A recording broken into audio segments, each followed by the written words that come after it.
RDA president PGIMS Rohtak. जैसा कि आप सबको पता है कि हरियाणा सरकार की जो बॉन्ड पॉलिसी है, जो कि दुर्नीति जो सरकार ने अपनाई है, उसके खिलाफ हम यहाँ सारे छात्र सभी गवर्नमेंट कॉलेजेस ऑफ हरियाणा के आज हम यहाँ इकट्ठे हुए हैं। तो सबका यहाँ एक ही मांग है कि जो बॉन्ड पॉलिसी में जो खामियां हैं उनको आप उनमें क्लैरिफिकेशन दो, जहां हमें जो हमारी मांगे हुए दूर करो। जैसे मेन मांगे ये है कि 7 साल का बॉन्ड है, तो 7 साल का बॉन्ड एक हम सरकारी सिस्टम में काम करने से नहीं मना कर रहे, हम लोगों की सेवा करने के लिए तैयार हैं। हमें कहीं भेज दो, दूर दराज एरिया में भेज दो, हम तैयार हैं। लेकिन 7 साल का जो बॉन्ड किया है वो हिंदुस्तान में कहीं नहीं है। मैक्सिमम हरियाणा दिल्ली में कोई बॉन्ड नहीं है, राजस्थान में 1 साल का बॉन्ड है, यूपी में 1 साल का बॉन्ड है। उस तरह का हम पे बॉन्ड लगाया जाए 1 या 2 साल का। हम ये नहीं कह रहे कि बॉन्ड को बिल्कुल वापस लो, लेकिन जो और राज्यों में है, जो सुप्रीम कोर्ट कहता है, उसका पालन किया जाए।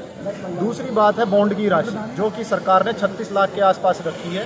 सरकार पहले कह रही थी कि हम स्टूडेंट से पैसे लेंगे, जो सक्षम है वो हमारे अकाउंट में पैसे जमा कराए, जो असक्षम है वो बैंक से लोन करा के हमारे खाते में डलवाए, जो कि सरासर गलत है।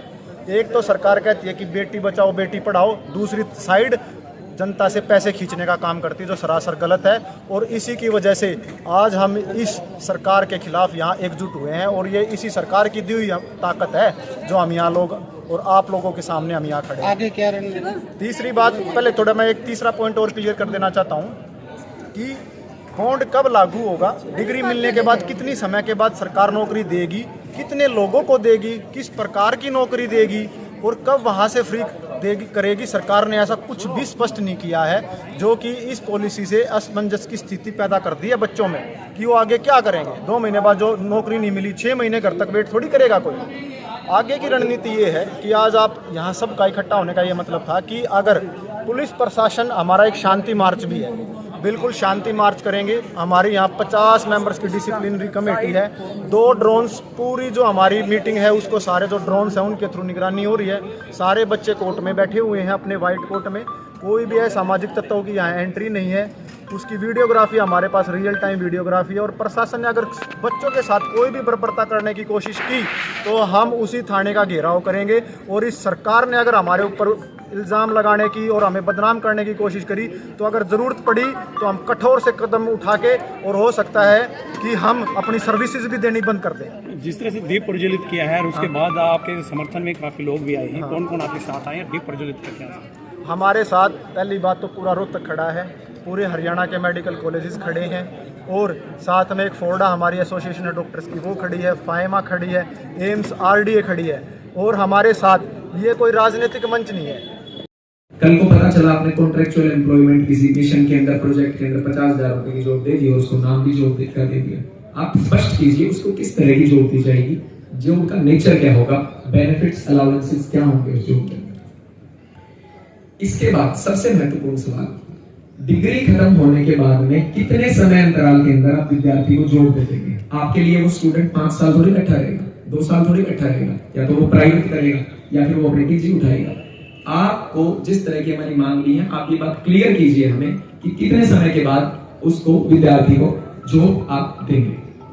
अगर कुछ ऐसे एक्सेप्शनल सर्कमस्टांसेस हो जाते हैं beyond the control of candidate, जिसमें कि वो कैंडिडेट गवर्नमेंट के साथ जॉब नहीं कर सकता, दी गई जॉब के लिए उसको डिनाई करना पड़ता है, तो ऐसी स्थिति में मान लीजिए कैंडिडेट के साथ कल को कोई इस तरह की इलनेस हो जाती है, कैंडिडेट के साथ कोई अप्रिय घटना हो जाती है, तो ऐसी स्थिति में क्या रहेगा? आपने इस गैजेट नोटिफिकेशन में ये तक भी नहीं लिखा कि कैंडिडेट को जॉब कितने साल तक करनी पड़ेगी। इस वजह से जो पहले पॉलिसी आई थी उसमें 7 साल का पीरियड, अभी तक हम वही अंडरस्टूड करके चल रहे हैं। और सबसे महत्वपूर्ण सवाल, ये जो गैजेट नोटिफिकेशन आप लोगों ने निकाला है, ये बेसिकली आपने 22 बैच की एडमिशन प्रक्रिया के अंदर बदलाव किया है। अभी तक जो नवंबर 2020 के अंदर पॉलिसी आई थी, उस पॉलिसी में आपने कोई चेंज नहीं किया है। तो क्या ये जो बदलाव इस गैजेट नोटिफिकेशन में है, ये सब बदलाव 2020 और 21 बैच के ऊपर एप्लीकेबल होंगे भी या नहीं होंगे, इस चीज की हमें रिटर्न एश्योरेंस चाहिए। इस वजह से आज हम director medical education and research को ये लिखित पत्र seeking clarification regarding your gadget notification, ये पत्र आज हम हरियाणा की सभी मेडिकल स्टूडेंट्स की तरफ से भेज रहे हैं, और उनको हम 3 दिन का अल्टीमेटम दे रहे हैं कि इन सब बिंदुओं पे रिटर्न क्लैरिफिकेशन स्टूडेंट्स को दी जाए। 4 लाइनों में बॉन्ड पॉलिसी लिख के पल्ला झाड़ने से काम नहीं चलेगा। की छात्रा हूँ बीपीएस गवर्नमेंट मेडिकल कॉलेज से। मैं इस देश की, इस प्रदेश की आम जनता को ये संदेश देना चाहती हूँ कि ये सिर्फ हेल्थ सेक्टर की बात नहीं है। सरकार ने पहले कृषि का प्राइवेटाइजेशन करने की कोशिश की, जिसकी वजह से किसान आंदोलन हुआ। 1.5 साल तक किसान बैठे रहे। हम भी उन्हीं किसानों के बच्चे हैं। उसके बाद हमारी सेना को तोड़ने की कोशिश की गई, अग्निवीर जैसी पॉलिसी ले आए। उसके बाद हमने गवर्नमेंट स्कूल्स में भी ऐसी बात सुनी कि गवर्नमेंट स्कूल्स में टीचर नहीं पढ़ाते, उनका प्राइवेटाइजेशन करने की कोशिश हुई। और उसके बाद अब डॉक्टर्स का भी प्राइवेटाइजेशन करने की पूरी सरकार की मंशा है। मैं आप सबको बताना चाहती हूँ, हमारे देश में कहते हैं ना कि अपने से पहले जो अपने बच्चे के बारे में सोचे वो होती है एक माँ, लेकिन अपने से पहले जो दूसरे के बच्चे के बारे में सोच सकता है वो होता है एक डॉक्टर। प्लीज आप डॉक्टर्स को बख्श दीजिए। हम कभी मेवा नहीं खाना चाहते थे, ना कभी डॉक्टर्स ने मेवा खाया है। डॉक्टर्स ने हमेशा अपनी सेवा दी थी, अपनी सेवा दे रहे हैं और हमेशा अपनी सेवा देंगे। हम आम किसानों के बच्चे हैं। आपको पता है एमबीबीएस की पढ़ाई करने में भी कितना खर्चा होता है? 2-2, 2.5 हजार की किताबें आती हैं। अगर मेरे पापा मेरे लिए उतना अफोर्ड कर पा रहे हैं, मेरे लिए बहुत बड़ी बात है। मैं कहाँ से लाऊंगी 40 लाख? आपके बच्चे कहाँ से लाएंगे 40 लाख? हम अकेले इस लड़ाई को कब तक लड़ेंगे?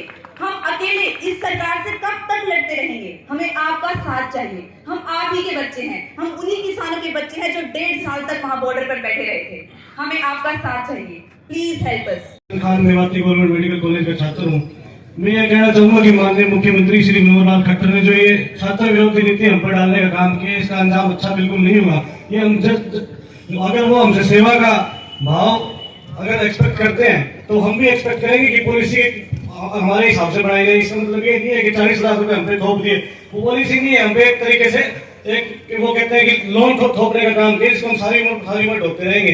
एक बात मैं कहना चाहूंगा, यहाँ पर सिर्फ पीजीआई या किसी पीजीआई के छात्र नहीं है, यहाँ पर हरियाणा के कोने कोने से आए हुए छात्र हैं। और वही वाली बात है कि जब राम अयोध्या से नहीं निकलते ना तो उसे राजा कहलाते हैं। उन्होंने त्याग किया, जब वो भगवान बने तो हम त्याग करने के लिए निकल चुके हैं यहाँ से।